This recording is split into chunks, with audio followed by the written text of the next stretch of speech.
Henry's Freedom Box, written by Ellen Levine, illustrated by Kadir Nelson, and read by Mr. Alicea. Henry Brown wasn't sure how old he was. Henry was a slave, and slaves weren't allowed to know their birthdays. Henry and his brothers and sisters worked in the big house where the master lived. Henry's master had been good to Henry and his family, but Henry's mother knew things could change.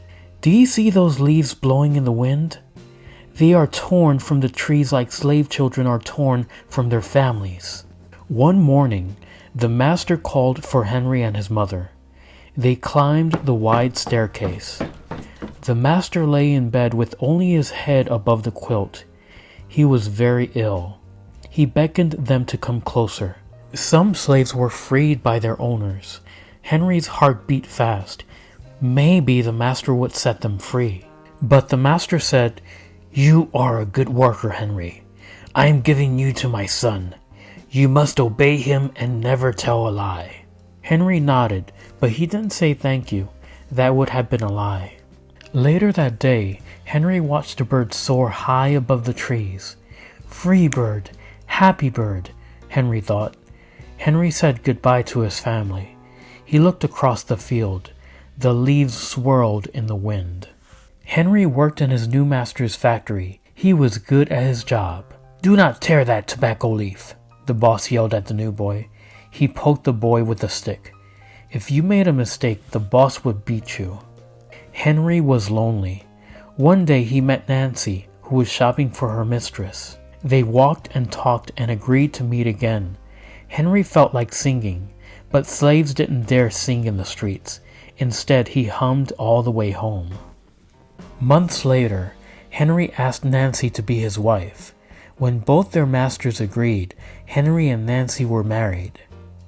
Soon, there was a little baby, then another, and another. Henry knew they were very lucky. They lived together even though they had different masters. But Nancy was worried. Her master had lost a great deal of money. "I'm afraid he will sell our children," she said. Henry sat very still. Henry worked hard all morning. He tried to forget what Nancy had said. His friend James came into the factory. He whispered to Henry, "Your wife and children were just sold at the slave market." "No!" cried Henry. Henry couldn't move. He couldn't think. He couldn't work. "Twist that tobacco!" The boss poked Henry. Henry twisted tobacco leaves. His heart twisted in his chest. At lunchtime, Henry rushed to the center of town. A large group of slaves were tied together. The owner shouted at them. Henry looked for his family. "Father! Father!"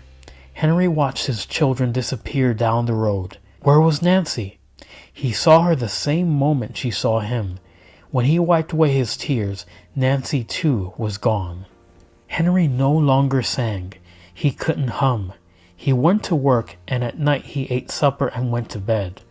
Henry tried to think of happy times, but all he could see were the carts carrying away everyone he loved. Henry knew he would never see his family again. Many weeks passed. One morning, Henry heard singing. A little bird flew out of a tree into the open sky, and Henry thought about being free. But how? As he lifted a crate, he knew the answer. He asked James and Dr. Smith to help him. Dr. Smith was a white man who thought slavery was wrong. They met early the next day at an empty warehouse. Henry arrived with a box. "What if you cough and someone hears you?" "I will cover my mouth and hope," Henry said. Dr. Smith wrote on the box, "To William H. Johnson, Arch Street, Philadelphia, Pennsylvania." Henry would be delivered to friends in Philadelphia. Then he printed on the crate in big letters, "This side up with care."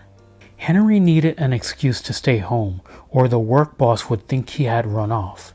James pointed to Henry's sore finger, but Henry knew it wasn't bad enough. He opened a bottle of oil vitriol. "No!" cried James. Henry poured it on his hand. It burned his skin to the bone. Now the boss would have to let him stay home. Dr. Smith bandaged Henry's hand. They arranged to meet the next morning at 4 o'clock. The sun was not yet up when Henry climbed into the box. "Ready?" he said. James nailed down the lid. Dr. Smith and James drove to the station. The railway clerk tipped the box over and nailed a paper to the bottom. Dr. Smith begged the clerks to be careful, but they didn't listen. They threw the box into the baggage car. Hours passed. Henry was lifted up and thrown again, upside down.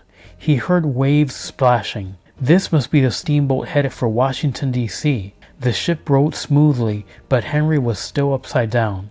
Blood rushed to his head. His face got hot. His eyes ached. He thought his head would burst, but he was afraid to move. Someone might hear him. "I'm tired of standing," someone said. "Why don't we move that box and sit on it?" said another. Henry held his breath. Could they be talking about his box? Henry was pushed. The box scraped the deck. Now he was on his right side, now on his left, and suddenly right side up. "What do you think is in here?" said the first man. "Mail, I guess," said the other. "I am mail," thought Henry, but not the kind they imagined. Henry was carried off the steamboat and placed in a railroad car, this time head up.